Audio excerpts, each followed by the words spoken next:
생활 속에서 알아보는 심리학 마케팅 전략에 대해 알려드릴 이지민 남근영입니다. 챕터 1. 패스트푸드점의 마케팅 전략에 대해 알아보도록 하겠습니다. 첫 번째, 색상입니다. 패스트푸드점의 로고는 시선을 끄는 자극적인 색상으로 사람들로 하여금 이미 식사를 했더라도 배고픔을 느끼게 합니다. 또 자제력 부족과 필요 이상의 구매로 연결시키게 만듭니다. 이 색상은 케첩과 머스터드 이론을 이용한 것인데, 케첩과 머스타드 이론은 케첩의 빨간색과 머스타드의 노란색을 함께 사용함으로써 햄버거나 핫도그를 자연스럽게 연상하도록 만듭니다. 이 두 가지 색상은 잠재의식 속 식욕을 증가시켜서 계속 먹게 만드는 효과가 있습니다. 색상의 중요성에 대해 알아보도록 하겠습니다. 캐나다 위니펙 대학의 연구에 따르면 사람들은 처음 상호작용한 지 90초 이내로 사람 혹은 제품에 대한 마음을 결정하며 그 판단의 62%에서 90%는 오직 색채만으로 판단한다고 합니다. 두 번째, 메뉴판입니다. 메뉴판은 시각적인 자극을 주는데 메뉴판에서 가장 큰 면적을 차지하는 것은 가격이 더 비싼 신제품이나 프리미엄 제품입니다. 또한 애니메이션이나 팝업 같은 시각적인 효과도 아끼지 않고 사용합니다. 그 다음으로는 건강한 이미지입니다. 건강과 거리가 먼 패스트푸드를 먹는다는 고객들의 죄책감을 덜어주는 역할을 하고 커다란 샐러드나 햄버거 속의 야채를 강조하는 등 건강함을 간접적으로 전달하는 역할을 합니다. 세 번째는 주문입니다. 직원이 주문을 받고 감사합니다 라는 말을 한 후 고객과 눈을 맞추면서 3초에서 5초 이내에 고객에게 콜라나 사이드 메뉴, 세트 추가들이 필요하냐고 물으면 고객들이 이를 승낙할 확률이 85% 이상 된다고 합니다. 알려진 바에 의하면 감사 인사에는 짧은 최면 효과가 있다고 합니다. 그 다음으로는 계산대의 높이입니다. 고객들이 지갑을 꺼내서 돈을 지불하기에 가장 편안한 72에서 80cm의 높이로 전략적으로 제작이 됩니다. 그 다음으로는 가격 차별화인데 신제품이나 프리미엄 제품은 대부분 비싼 가격으로 책정이 된다고 합니다. 이를 보고 나서 기존 메뉴를 주문하면 사람들이 저렴하다고 자연스럽게 인식을 하면서 사이드 메뉴 추가나 사이즈 업에 대한 저항감이 줄어들게 됩니다. 그 다음으로는 키오스크 무인 주문기입니다. 인건비 절약 외에도 고객들에게 보다 자유로운 주문을 유도하고 점원이나 뒷사람의 눈치를 덜 보고 내가 원하는 메뉴를 원하는 양만큼 주문하도록 유도합니다. 네 번째, 인테리어입니다. 빠르고 경쾌한 음악은 청각적인 자극을 주게 되는데 청각적인 자극은 사람의 기분에 큰 영향을 끼친다고 합니다. 패스트푸드점 안에 빠르고 경쾌한 음악을 틀어놓으면 고객들은 그 리듬에 맞춰서 먹는 속도가 자연스럽게 빨라지게 된다고 합니다. 그 다음으로는 등받이가 없거나 불편한 의자입니다. 자리가 편하면 그만큼 오래 앉아 머무르게 되므로 쿠션감이 살짝만 있거나 아예 딱딱한 의자로 고객들이 빨리 먹고 나가게끔 부축입니다. 그 다음으로 밝은 조명과 화려한 색상이 있습니다. 패스트푸드점 안의 화려하고 밝은 색상은 사람들의 기분을 들뜨게 만들어서 사람들이 먹는 속도가 빨라지도록 만드는 역할을 합니다. 다섯 번째는 음식입니다. 사람이 입을 크게 벌렸을 때 크기가 약 50mm인데 이때 40mm 정도 두께의 햄버거를 입에 불면 입 안에 꽉 찬 느낌을 주어서 만족감을 준다고 합니다. 맥도날드의 기본 햄버거를 기준으로 빵 크기가 17mm고 패티가 10mm라고 합니다. 그 다음은 씹는 횟수입니다. 일반적인 식당에서 사람들은 평균 15회 정도를 씹지만 패스트푸드의 메뉴는 사람들이 평균 12회를 씹고 삼키도록 제작이 된다고 합니다. 그렇게 하면 당연히 덜 씹으니까 더 빨리 먹게 되고 그만큼 포만감은 늦게 와서 사람들이 더 많이 먹을 수 있도록 합니다. 그 다음은 빨대입니다. 패스트푸드 매장의 빨대 지름은 4mm 정도로 그 정도 크기를 통해 음료를 빨아들일 때가 가장 행복감을 느낀다는 연구 결과에 따라서 제작이 되었습니다. 챕터 2. 백화점의 마케팅 전략에 대해서 알려드리겠습니다. 첫 번째는 고객을 부르는 색깔, 지갑을 열게 만드는 색깔인데요. 백화점들의 외부는 연한 노란 벽돌이나 베이지색 외관 또는 강렬한 레드같이 따뜻한 색상입니다.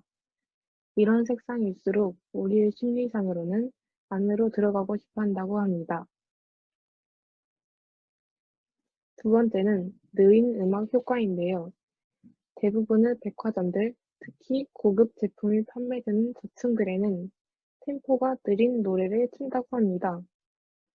하지만 높은 층으로 올라갈수록 젊은 층을 타겟팅한 패션이나 패스트푸드 코트가 나올 경우에 노래가 더 빨라지는 것을 느낄 수 있는데요. 왜냐하면 느린 노래일수록 사람들이 더 오래 머물게 되고 클래식 음악이 나오는 경우 뭔가 사람들이 팬시하게 느끼면서 지출이 훨씬 증가한다고 합니다. 세 번째는 점점 더 커지는 쇼핑카트와 쇼핑백인데요. 스웨덴의 마케팅 건설업체인 마틴 린드스톰에 따르면 스칸디나비아 백화점들이 쇼핑카트 크기를 2배로 키웠더니 고객들이 평소보다 19% 정도 더 구매했다고 합니다. 네 번째는 눈높이 30cm 위아래는 위험구역인데요.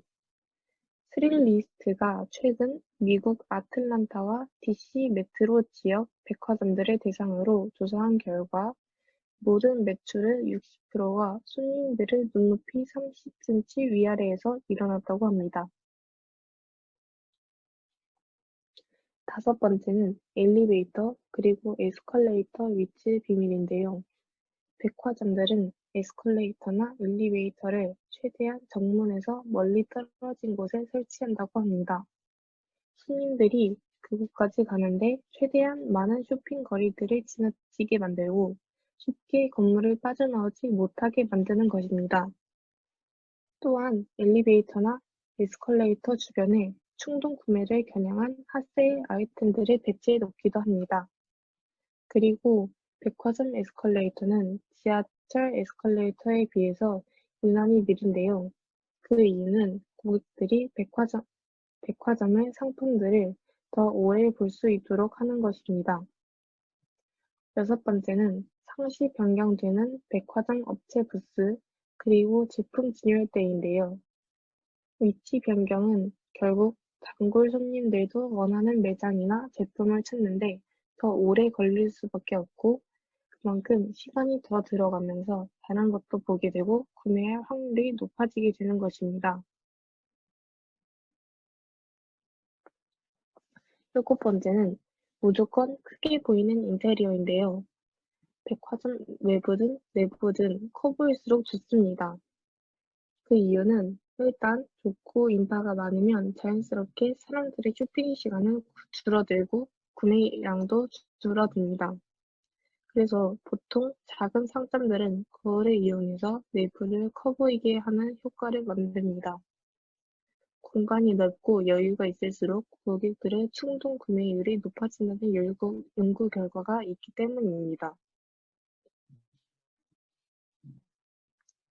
여덟 번째는 시계와 창문이 없는 백화점인데요. 백화점의 적은 바로 시간입니다. 손님들이 시간 가는 줄 모르고 즐기는 쇼핑이 바로 백화점이 원하는 것이기 때문입니다. 이 때문에 해가 뜨고 지는 바깥 모습을 찾아가기 위해서 창문이 없고 당연히 시간을 알려주는 시계조차 백화점에서는 찾아볼 수 없는 것입니다. 참고로 백화점 외에도 카지노도 이러한 시간 차단 인테리어 전략을 이용합니다. 아홉 번째는 꽃, 그리고 향수는 항상 1층 정문 입구인데요.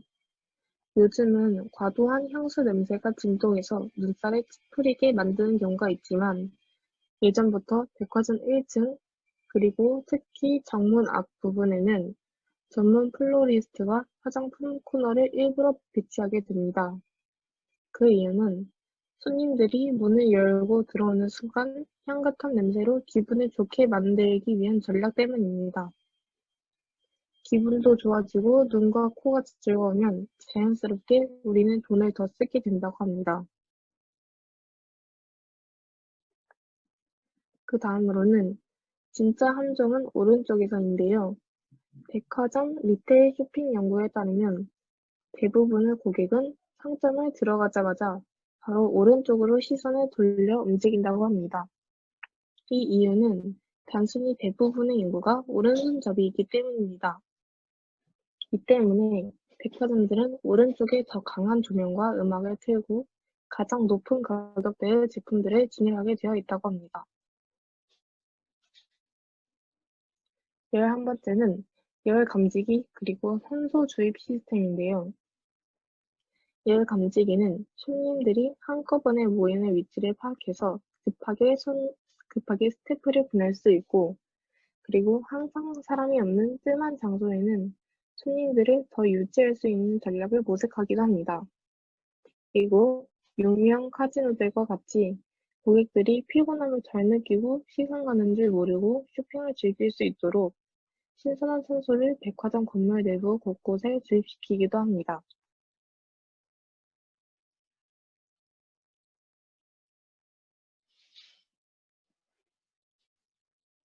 그리고 마지막으로 1층 매장의 비밀인데요. 1층에 있는 제품들은 대개 눈에 가장 잘 띄고 사람들이 쉽게 접할 수 있도록 가까운 공간에 진열되어 있습니다. 접근성이 가장 높은 곳에 가격이 조금만 변해도 수요량이 크게 유동칠 수 있는 상품들을 최대한 많이 노출함으로써 가격 민감도와 관련된 손실을 피하기 위해 1층을 이와 같이 구성하는 경우가 많다고 합니다. 그 다음으로는 한정 판매와 시간 제한에 대해서 설득의 심리학이라는 책을 참고해서 탐구해 보도록 하겠습니다. 먼저 한정 판매에 대해 이야기를 하고 그 다음으로 시간 제한, 마감 시간 전략에 대해 이야기해 보도록 하겠습니다. 사람들이 어떠한 대상의 가치를 정할 때 희귀성의 원칙이 영향을 크게 받는다고 한다면 아마도 설득의 달인들은 당연히 그러한 현상들을 이용할 것입니다. 한정 판매 전략이란 고객들에게 어떠한 제품이 수량 부족으로 금방 매진될 것 같다고 홍보하는 전략으로서 그 물품의 희귀성을 알려서 물품의 가치를 높이고자 하는 의도를 가지고 있는 전략입니다. 그렇다면 한정 판매 전략에는 어떠한 예시가 있을까요? 주기적으로 제품을 30%에서 50% 할인해서 판매하는 가전 매장에서 한 부부가 어떠한 할인 제품에 관심을 보인다고 가정해 봅시다. 그런 부부의 모습을 관찰하고 있던 가게의 한 판매사원이 다가와서 말을 할 것입니다. 이 모델에 관심 있으신가 봐요. 성능도 좋고 가격도 저렴한 제품이니까 그러실만 하죠. 하지만 아쉽게도 20분쯤 전에 다른 손님께 판매한 제품입니다. 그래서 제가 알기론 그 제품이 아마 마지막 남은 재고였을 겁니다. 그런 경우에는 대부분의 손님들은 혹해서 다른 보관 장소에 그 물품이 아직 재고가 남아있는지 물어봅니다. 그럼 판매사원은 마치 손님에게 호의를 베푸듯 그럼 제가 가서 한번 확인해 보겠습니다.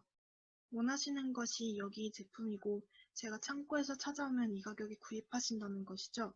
라고 묻는다. 희귀성의 원칙에 따라 제품이 가장 희귀해져서 고객이 가장 그 제품을 갖고 싶을 때 그 제품을 꼭 구매하겠다는 약속을 받아내는 것입니다. 두 번째로는 시간 제한입니다. 시간 제한, 즉 마감 시간 전략은 한정 판매 전략과 비슷한 전략으로 제품을 구매할 수 있는 시간을 공식적으로 제한하는 전략입니다. 그렇다면 시간 제한 전략, 마감 시간 전략에는 어떤 예시가 있을까요? 영리한 상인들은 이런 성향들을 이용해서 마감 시간을 공표함으로써 갑자기 고객들의 관심을 끌어모읍니다. 고객에게 1대1로 압박을 가하면서 제품을 판매하는 사람들은 전략을 약간 변형해서 사용합니다. 그렇게 변형한 전략이 바로 지금 당장 전략입니다.